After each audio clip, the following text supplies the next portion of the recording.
Deputado Herculano Borges, ao cumprimentar Vossa Excelência, estendo meus cumprimentos a todos os vossos pares, nossos representantes aqui nessa casa.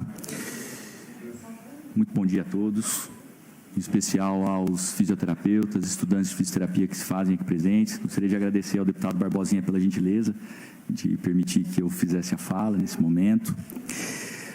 Meu nome é Renato Silva Nasser, sou fisioterapeuta, atualmente presidente do Conselho Regional de Fisioterapia e Terapia Ocupacional da 13ª Região, Mato Grosso do Sul, e hoje aqui represento aproximadamente 4.000 fisioterapeutas, mais de 800 estudantes, mas, sobretudo, a população sul-mato-grossense que necessita de cuidados fisioterapêuticos nas unidades de terapia intensiva.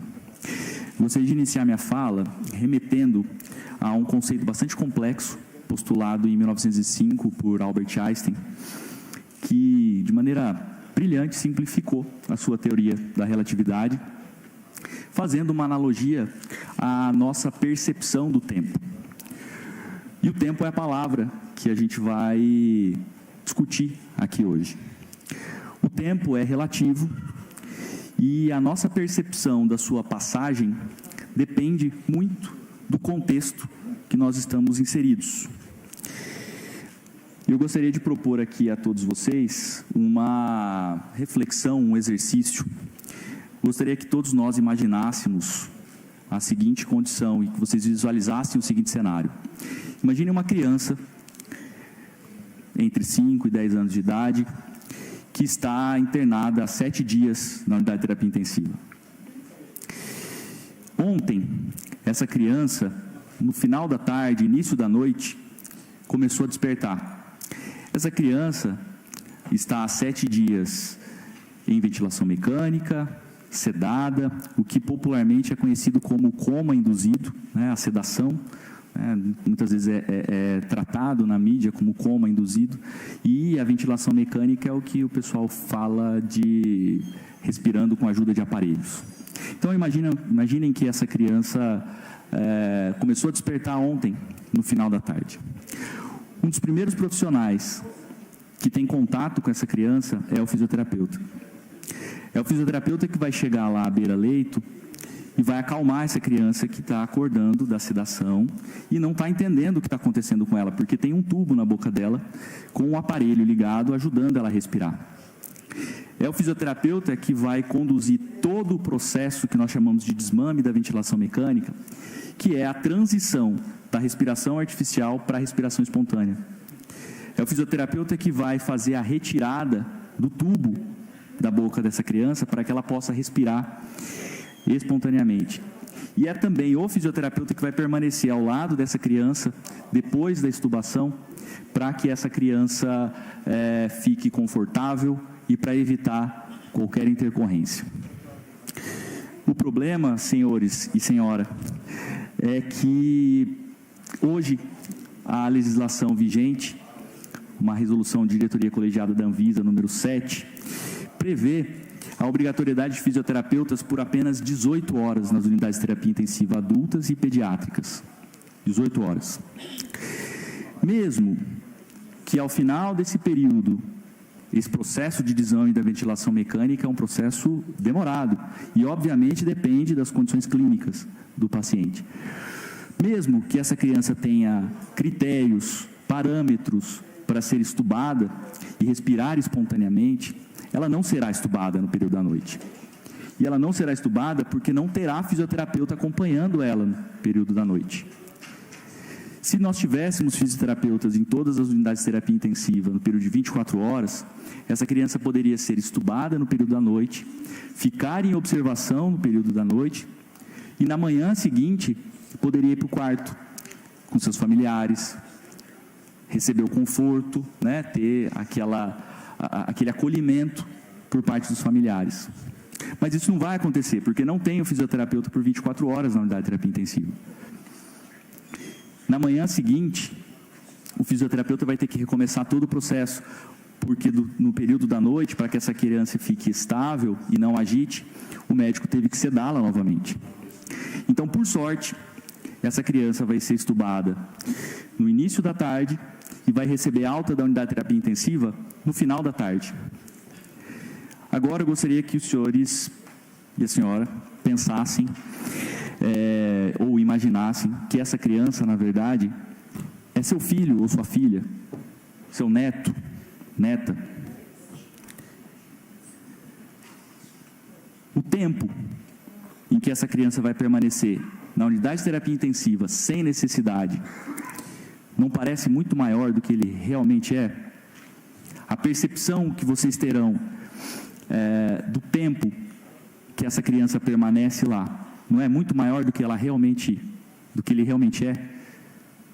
A criança, naquela condição, não vai perceber o tempo como muito mais longo do que ele realmente é?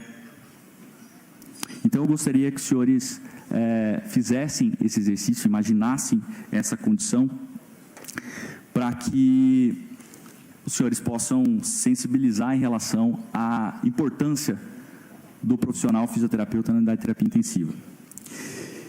E eu acredito que todos os senhores entendem, compreendem a importância do fisioterapeuta por 24 horas. Então, o mérito da questão provavelmente não será colocado à prova aqui. 2 pontos talvez sejam colocados por alguns dos senhores ou por algumas pessoas como talvez entrave na possível aprovação desse projeto de lei. Esses 2 pontos seriam uma possível inconstitucionalidade, tendo em vista que o projeto parte do Legislativo, então há um vício de iniciativa. Porém, essa mesma lei do qual esse projeto trata, existe em outros 5 estados: Amazonas, Mato Grosso, Rio de Janeiro, Rio Grande do Norte e Piauí. Rio Grande do Norte e Piauí, o projeto partiu do Legislativo. E lá esse projeto hoje já é lei. Então, não há vício de iniciativa, uma vez que já existe o mesmo projeto de lei, já foi aprovado, já é lei em outros estados e partiu do Legislativo. O outro ponto é o impacto financeiro. E aí eu gostaria que nós analisássemos o impacto financeiro sob 2 pontos de vista, ou melhor, de 2 maneiras. 2 maneiras ao longo do tempo. O impacto financeiro imediato, ou seja, os custos iniciais para a implementação dessa lei, e o custo efetividade ao longo do tempo para que esse projeto seja viabilizado. Ou melhor, uma análise pormenorizada dos custos e do impacto não somente financeiro, mas clínico e social desse projeto ao longo do tempo. Nesse sentido, existem vários estudos, várias evidências científicas robustas que mostram que o fisioterapeuta, quando permanece, ou os serviços de fisioterapia nas unidades de terapia intensiva, por 24 horas, reduzem o tempo de internação dos pacientes na unidade de terapia intensiva, reduz o tempo que esses pacientes permanecem em ventilação mecânica, reduzem a ocorrência de pneumonia associada à ventilação mecânica e, consequentemente, reduz os custos hospitalares de maneira significativa. Quando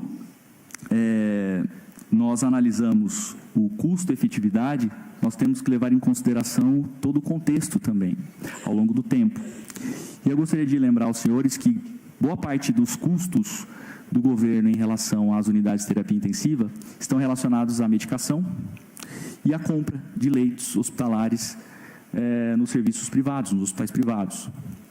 Se ocorre redução do tempo de permanência desses pacientes na unidade de terapia intensiva e da ocorrência de pneumonia associada à ventilação mecânica, ocorre também a redução dos custos com medicamento.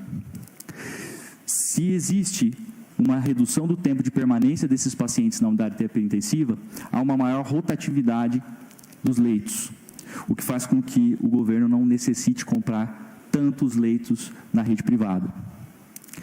Só para vocês terem uma ideia, o custo de um leito nas unidades hospitalares privadas é em torno de R$ 1.500 por dia. Um leito por dia custa em torno de R$ 1.500.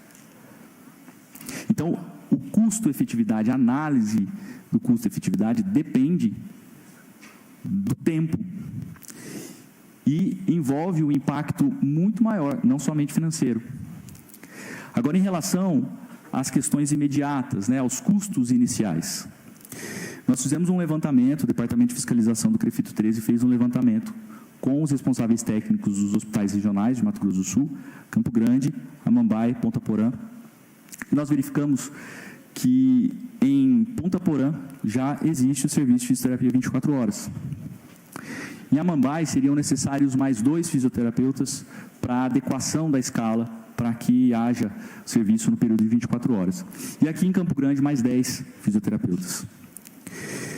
No dia 7 de abril desse ano, o Governo do Estado publicou o decreto 15.919, que prevê e autoriza concurso público para contratação de profissionais de serviços hospitalares. E nesse decreto, tem uma previsão de 15 vagas para fisioterapeutas. 15 vagas.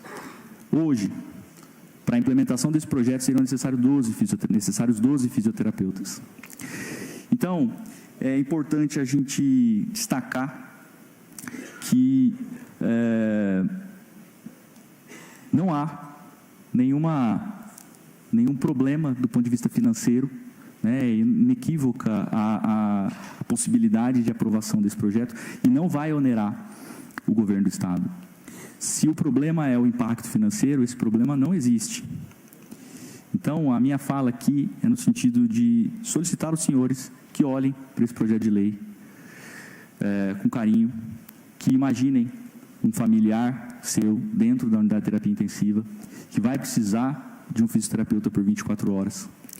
E gostaria de lembrar também que o papel dos conselhos de classe não é um papel corporativo, não é defender somente a profissão, é sobretudo defender a população daquele estado ou daquela região.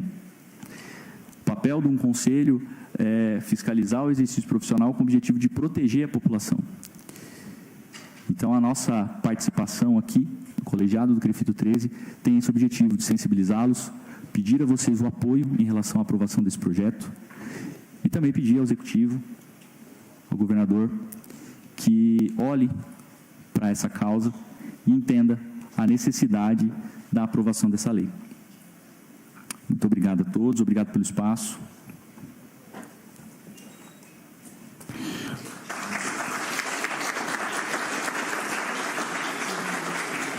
Nós te agradecemos, nosso convidado, o senhor Renato Silva Nasser, presidente do Conselho Regional de Fisioterapia e Terapia Ocupacional, agradecendo pelas palavras, a explicação desse projeto tão importante, tão pertinente, necessário. Eu espero que consigamos avançar nessa demanda essencial, principalmente para as pessoas que precisam desse tipo de atendimento, né? A gente que já passou por situação com familiar em UTIs, né, que precisam desse tratamento do fisioterapeuta, sabemos da necessidade. Então, parabéns pelas palavras, obrigado pelos nossos convidados, os profissionais da fisioterapia, da terapia ocupacional também, e os nossos acadêmicos que participaram da sessão conosco. Com a palavra